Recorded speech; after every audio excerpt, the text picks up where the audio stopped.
So if you don't know how to follow the money, then you're not going to follow the contract. The chain of command. 30 days from now, 60 days from now, 90 days from now, 2 years from now, still doing recovery efforts. It's one disaster after another. And what happens is you get immediate response that people want to help right now. A hurricane happens. What they have to do with an IT or a digital marketing. People want that internet access. I need to buy all the new stuff that I just lost. So if you don't know to sign up on that other website, then you're still over here looking at FEMA money. One guy with a truck, as long as you know what to do and how to do, you can haul that debris as well as somebody who has 20 trucks. I hate to say it because we all wish the disasters didn't happen. The secret or the key in the government contracting is not the fulfillment, is the...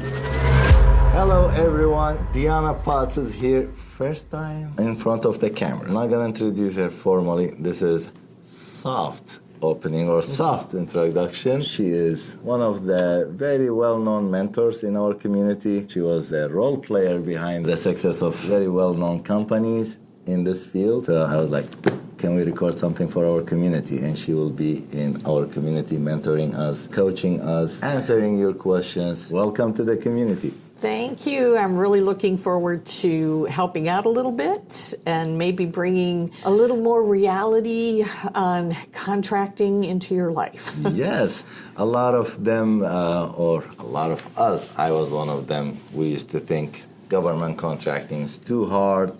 Until one time, I remember it was like 2018-19, I was in one of your trainings. It was in this building. It was in the same building. I wish if you can find that presentation. I have the paper one. We can do the same workshop and how you broke down the government contracting, the way the federal and everything.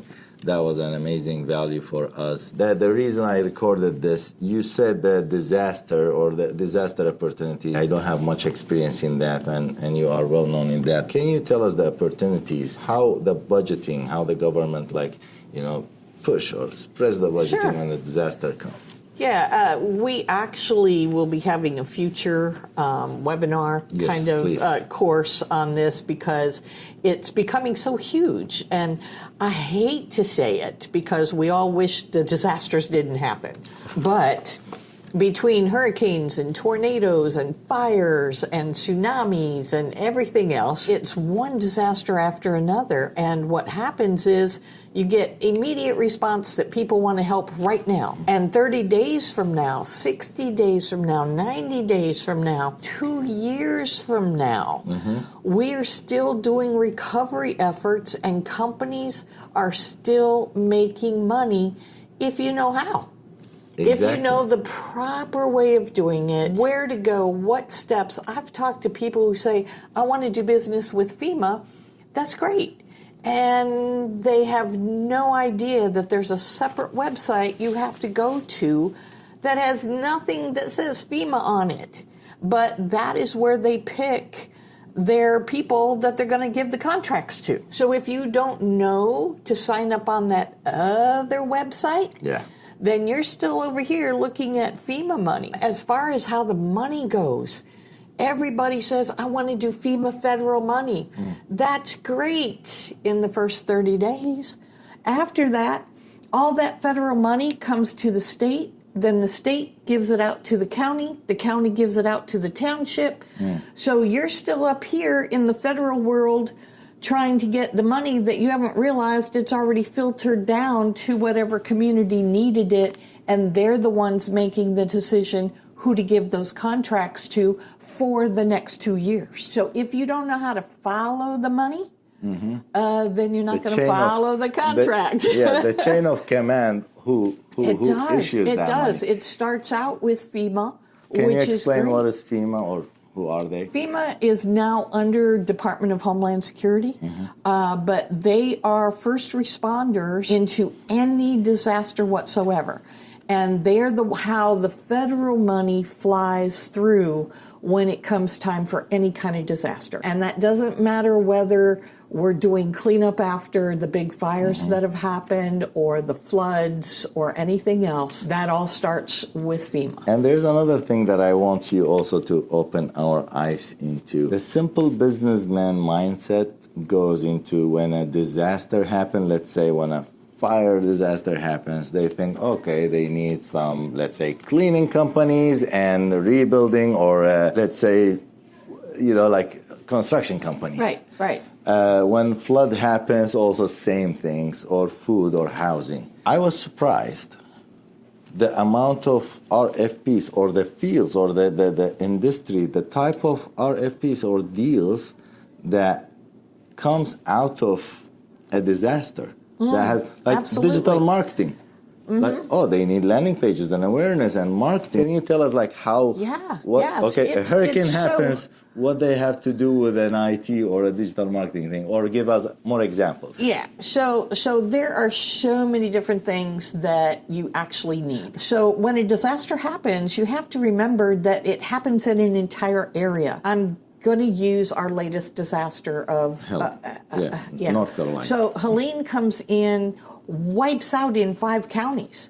Now you have infrastructure that is no longer there. So you have all the wiring that still has to come in. This is electricity. Everybody, yes, definitely. Supply. Let's get the electric in there.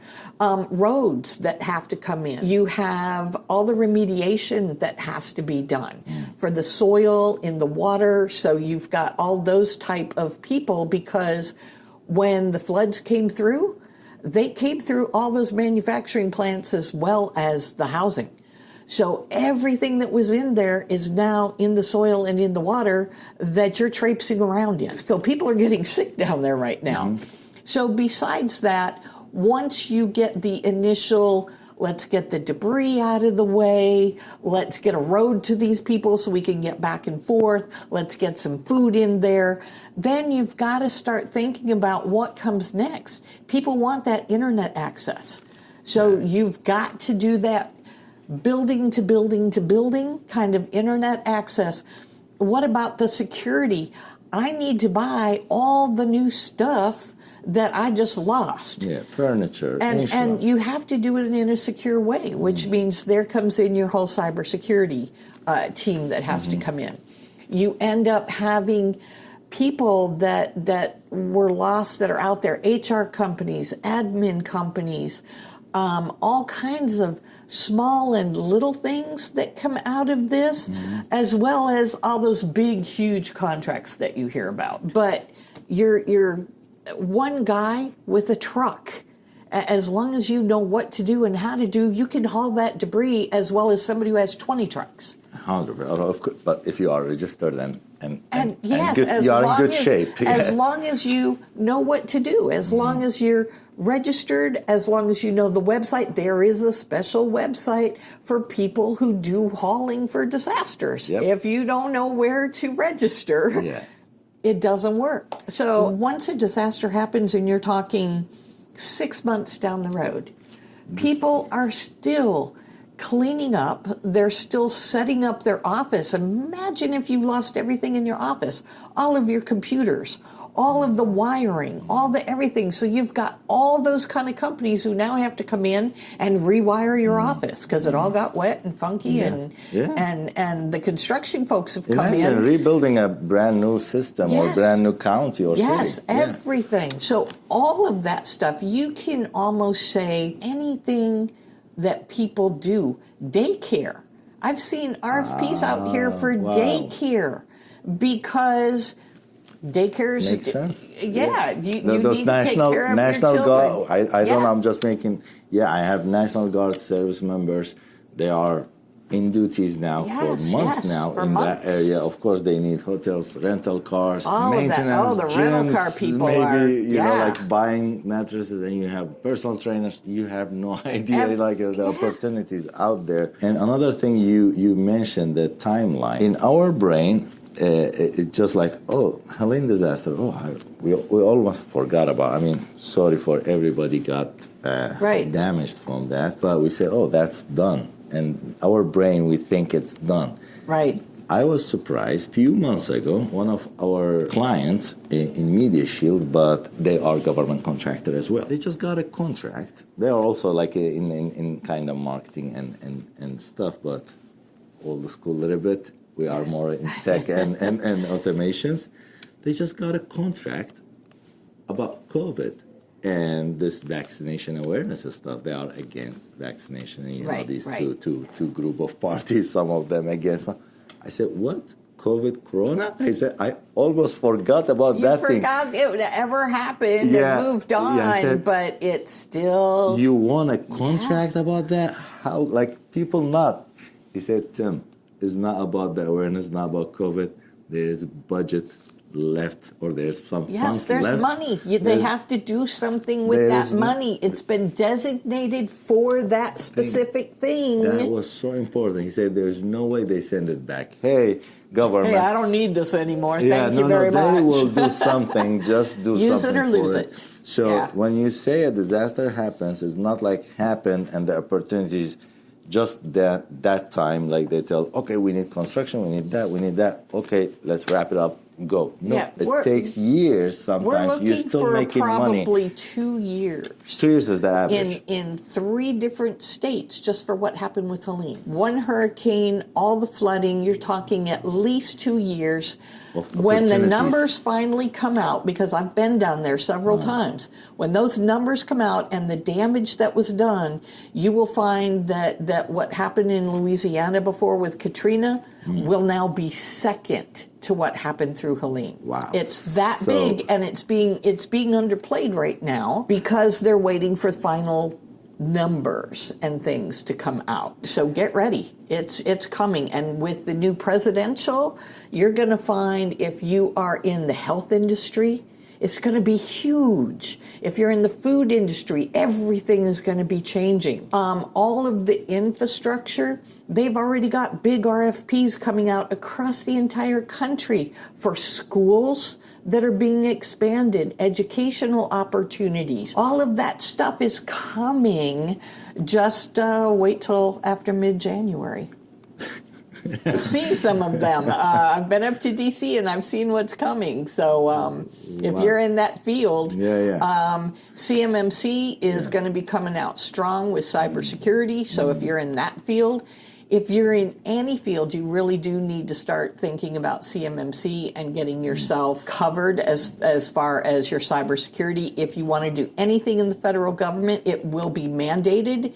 Even if you're a sub to one of the big primes who has the contract, it'll be a different level, but you'll have to have your certification as well. The secret or the key in the government contracting, to be honest with you, in my experience, is not the fulfillment, is the certifications and being on these systems and those websites and being in shape. Yes, that's the only thing. That's the only challenge. I've had so many people come up to me over the years, I really want to get involved in this. That's great. Let's get you started. And I'm finding they don't have anything, and I'm going, well, that opportunity is going to be gone before you can get all these certifications that you should have already had. You've got to be ready to come to the table. People won't even look at you. If they're a contracting person, they're not even going to look at you without your capability statement, without your certifications, without your SAM, without all that. Those are the alphabets. Yeah, they just do this. I don't have time. Yeah. They have the right to do this because when they get audited in the future, they will get, like, why you worked with this company, that their capability statements like iffy or shady, or they are not certified and you didn't pick that HubZone certified or this certified. Or GSA. You have something, or GSA. Getting on a GSA contract after what happened with Katrina, where there was a lot of side deals that went sideways, shall we say. It's been mandated that you, as a government person, have to go through people who are GSA certified. So get GSA certified. Get it all done, get it ready, and come to the table with a powerhouse sitting with you. Instead of coming to the table and the contractor looks at you and said, you just wasted 5 minutes of my time, see ya. 100%. Yeah. And we have seen this kind of Unfortunately, emails yes. or replies. If you are lucky to reply you. Sometimes they don't even. Yep.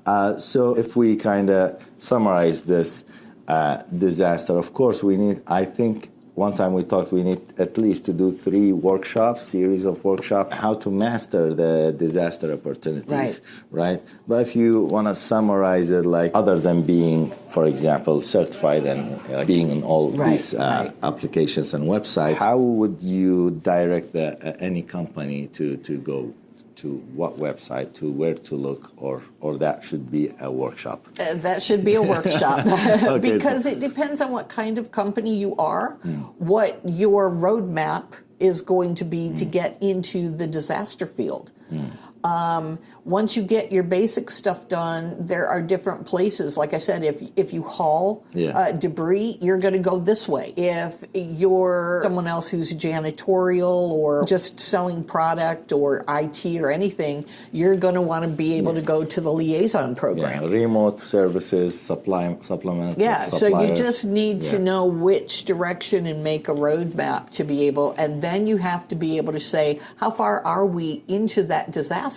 Is the money still sitting federal, or do I need to go talk to the state people, or did it already leave the state and get put down to the county? Should I be talking to the people in the county to get those? So you have to do your timeline on where the disaster is and when you're ready to fit in. Makes sense. Thank you so much. Thank you for your time. Hopefully we will arrange some workshops. I'm looking forward to it. Thank you so much. Thanks. Bye-bye, guys.